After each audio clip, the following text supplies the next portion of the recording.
जय हिंद प्यारे साथियों, बहुत बहुत स्वागत करता हूं आप लोगों अपने चैनल वैकेंसी पॉइंट पर। दोस्तों, बात करेंगे आज उत्तर प्रदेश में शिक्षक भर्ती की स्थिति पर। कुछ मुद्दे हैं जिसको मैं इस वीडियो में डिस्कस करने वाला हूं, तो वीडियो के अंत तक बने रहिएगा। अगर आप लोग चैनल से जुड़े नहीं हैं तो चैनल को ज़रूर सब्सक्राइब कर लें, क्योंकि यहाँ पर आपको मैं आपकी भर्ती संबंधित, खासकर जो यूपी में टीचर संबंधित जितनी भी अपडेट हैं वो सारी चीज़ें मैं आपको बताने वाला हूँ। जो थंबनेल में मैंने लिख रखा है ये कुछ अहम मुद्दे हैं, लेकिन कुछ और भी चीज़ें हैं जिसको आपको समझना बेहद ज़्यादा ज़रूरी है, तो वीडियो के अंत तक बने रहिएगा। अगर आप लोग मेरे इंस्टा और टेलीग्राम से जुड़ना चाहते हैं तो आपको लिंक मैं आपको डिस्क्रिप्शन बॉक्स में दे दूंगा, आप लोग वहाँ से मुझसे डायरेक्ट कनेक्ट हो सकते हैं। फिलहाल बात करेंगे सबसे पहले हम कि यूपी में शिक्षक भर्ती का दौर आखिर कब शुरू होगा, और जो सालों से अभ्यर्थी इंतज़ार में हैं उनका ये इंतज़ार आखिर कब समाप्त होगा। तो ये आपके लिए सुनहरा मौका है, और क्योंकि अब आगामी चुनाव आप जानते ही हैं कि 2027 में आपको चुनाव देखने को मिलेगा। तो इस चुनाव से पहले ही आपको भर्तियां बैक टू बैक देखने को मिलेंगी, यानी कि आपके पास अभी 25 चल रहा है, 2 साल के भीतर आप तमाम भर्तियां देखेंगे जो भी इसमें मेंशन की गई हैं। और भी कुछ भर्तियां हैं जो कि वो भी आपको देखने को मिलेंगी। और कभी ऐसा भी हो सकता है कि आपको ऐसा हो जाए कि 2-2 3-3 भर्तियां आप एक साथ उसकी प्रिपरेशन करें और एक साथ ही उसके एग्ज़ाम्स भी हों। सबसे पहले बात करेंगे कि आखिर इन सब की शुरुआत होने से पहले एक भर्ती आपके बिल्कुल यूँ कहें तो दरवाजे पर खड़ी है, और वो है आपकी बीएड क्वालिफाइड अभ्यर्थियों के लिए यूपी एलटी ग्रेड भर्ती।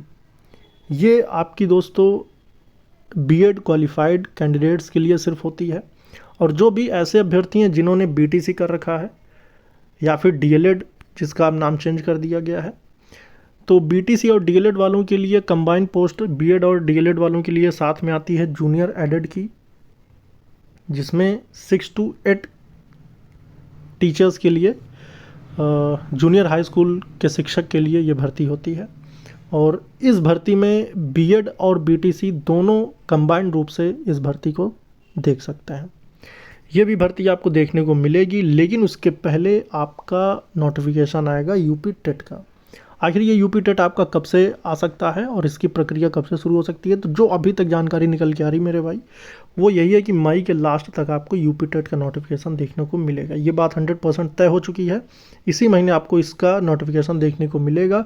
और जितने भी ऐसे अभ्यर्थी हैं जो कि बीएड या बीटीसी किए हुए हैं, तो कमेंट करके ज़रूर बताएं कि ऐसे कितने अभ्यर्थी हैं जिन्होंने बीएड किया हुआ है और ऐसे कितने सारे अभ्यर्थी हैं जिन्होंने बीटीसी किया हुआ है, जिससे कि मैं आपके लिए अलग अलग जानकारियाँ अपने चैनल के माध्यम से प्रोवाइड करा सकूं। और आप लोग चैनल को ज़रूर सब्सक्राइब कर लेना, जिससे कि आपको आने वाली सभी अपडेट्स टाइम टू टाइम मिलती रहे।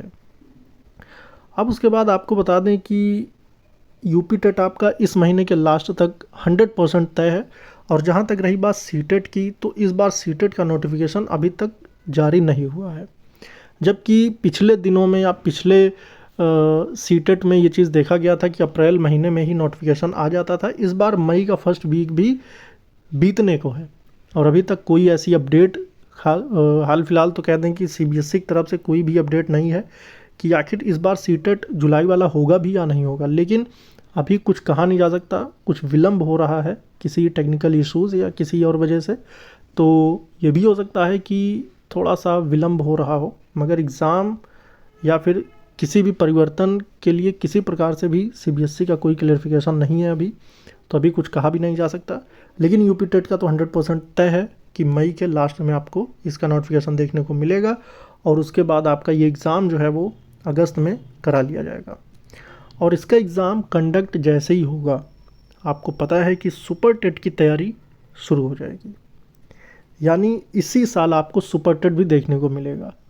ये अनुमान नहीं है मेरे भाई, ये आयोग का, बोर्ड का ये जो काम है, यानी कि जो बोर्ड में चल रहा है, ये वो जानकारी है। उसके बाद टीजीटी पीजीटी के जो 22,000 पद हैं, 22 से 24,000 लगभग हैं, ये भी भर्ती आपको देखने को मिलेगी, जो कि खासकर सिर्फ और सिर्फ बीएड अभ्यर्थियों के लिए होगी। इसमें बीटीसी या डीएलएड अभ्यर्थी एलिजिबल नहीं होते हैं। और ये भी भर्ती आपको, इस भर्ती यानी जो अभी 3-3,500 पदों पर लगभग टीजीटी का एग्ज़ाम होने जा रहा है, इस एग्ज़ाम के तुरंत बाद आपको इसका भी नोटिफिकेशन देखने को मिलेगा, और ये भर्ती बहुत तेज़ी से क्लियर होंगी। अब उसके बाद आपको बता दें कि जो पीजीटी था, इसमें आपको पता है कि बीएड को अनिवार्य कर दिया गया था। मास्टर्स विद बीएड, जो भी ऐसे कैंडिडेट थे जो अभी तक पीजीटी में सिर्फ मास्टर्स किए होते थे, वो पीजीटी यूपी पीजीटी के फॉर्म को अप्लाई कर सकते थे। लेकिन अब ऐसा हुआ कि नई नियमावली के तहत, यानी जो नया आयोग बना, उन्होंने कुछ नियम बनाए, उस नियम में बीएड को भी कंपलसरी कर दिया गया था। लेकिन आपको मैं बता दूं कि बीएड को फिर से बाहर कर दिया गया है। ये यूपी पीजीटी के सभी अभ्यर्थियों के लिए एक बड़ी खुशखबरी है, और वो ये है कि बीएड हो चुका है बाहर। और उसके बाद आपको एक ख़ास बात और बता दें कि यूपी एलटी ग्रेड भर्ती जो है, और ख़ासकर एलटी ग्रेड और इसके जो प्रवक्ता की भर्ती यानी लेक्चरर की भर्ती है, उसमें भी यही सेम कंडीशन थी। लेकिन फ़िलहाल अभी तक, क्योंकि एलटी ग्रेड की भर्ती जो निकालता है वो लोक सेवा आयोग निकालता है, उसके नियमावली में और यूपी पीजीटी यानी उच्चतर शिक्षा चयन आयोग जो है, इसके नोटिफिकेशन में थोड़े बहुत फ़र्क देखने को मिलते हैं। तो क्या ऐसा यूपी पीएससी भी लागू करेगा? तो इसके लिए फ़िलहाल अभी तक कोई इस चीज़ पर मुहर नहीं है, क्योंकि मैं आपको कुछ दिखा दूं न्यूज़पेपर के माध्यम से, जिसमें कि साफ तौर पर इस चीज़ को ये आर्टिकल में आया हुआ है। यहाँ पर आप देख सकते हैं साथियों कि प्रवक्ता की नई भर्ती में गैर बीएड अभ्यर्थी भी किए जाएंगे शामिल।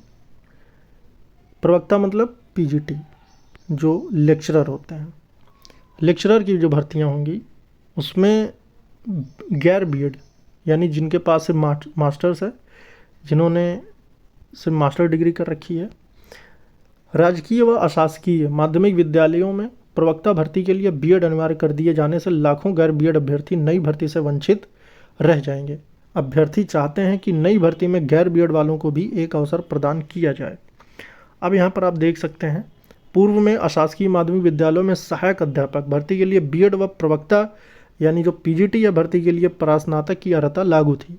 अब राजकीय विद्यालयों में नई बनाई गई नियमावली को अशासकीय विद्यालयों के लिए भी लागू कर दिया गया है।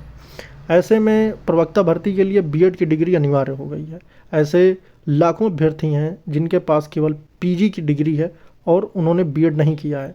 अभ्यर्थियों का कहना है कि 105 वर्ष पुराने माध्यमिक शिक्षा परिषद अधिनियम 1921 को विलोपित कर अचानक नई नियमावली लागू कर दिए जाने से गैर बीएड अभ्यर्थी सड़क पर आ गए हैं और उनके सामने भर्ती में शामिल होने के लिए अब कोई रास्ता नहीं बचा है। दोस्तों यहाँ पर देख सकते हैं, जो राजकीय विद्यालयों में यानी जो आयोग के द्वारा भर्ती निकाली जाती है पीजीटी की, उसमें आपने देखा जो लेक्चरर या प्रवक्ता की भर्ती थी उसमें बीएड और मास्टर्स ऑलरेडी है, मगर जो उच्चतर शिक्षा सेवा चयन आयोग है उसके द्वारा जो अशासकीय विद्यालय हैं उसमें जो प्रवक्ता की भर्ती होती है उसमें सिर्फ और सिर्फ मास्टर्स के माध्यम से ही भर्ती होती है। तो अब इस पर बहुत सारे अभ्यर्थियों ने आवाज़ भी उठाई है और उम्मीद यही है कि इसमें से बीएड बाहर हो जाएगा। शिक्षा सेवा चयन आयोग में विरोध प्रदर्शन हुआ है और बहुत सारे अभ्यर्थी लगातार प्रदर्शन कर रहे हैं और उनकी आवाज़ को सुना भी गया है। अब इस पर निर्णय क्या निकल के आता है ये चीज़ हमें देखना होगा। फिलहाल आप लोगों के लिए जो भी जानकारी प्राप्त होती रहती है आप तक पहुंचाने के लिए यूट्यूब चैनल के माध्यम से आप तक पहुंचाता हूं। तो आप लोग इस चैनल को ज़रूर सब्सक्राइब कर लें और आप लोग जितने भी ऐसे कैंडिडेट हैं जहां भी ऐसी चीज़ें हो रही हैं, चाहे वो पीजीटी के लिए अभ्यर्थी एकजुट हो रहे हों, तो वो अभ्यर्थी ज़रूर सपोर्ट किया करें जो कि इस भर्ती के लिए एलिजिबल हैं और जो ऐसा देखना चाहते हैं कि उनके मुआफिक चीज़ें हों। तो इसके लिए उन्हें उस भर्ती के अभ्यर्थियों का साथ देना चाहिए, चाहे वो ट्विटर कैंपेन संबंधित या किसी प्रकार के प्रदर्शन संबंधित चीज़ें हों, जिससे कि अभ्यर्थियों में एकता और मनोबल बढ़ता है और उससे उनकी आवाज़ भी आगे तक जाती है और उस पर निर्णय लिए जाते हैं। उम्मीद करता हूँ कि आप लोग अपना सपोर्ट सहयोग बनाए रखेंगे और आपकी भर्ती संबंधित जितनी भी अपडेट्स आती रहेगी आपको चैनल के माध्यम से आप तक पहुँचाई जाती रहेगी। फिलहाल इस वीडियो में इतना ही दोस्तों, फिर मिलेंगे दूसरी वीडियो में नई अपडेट के साथ। जय हिंद, जय भारत।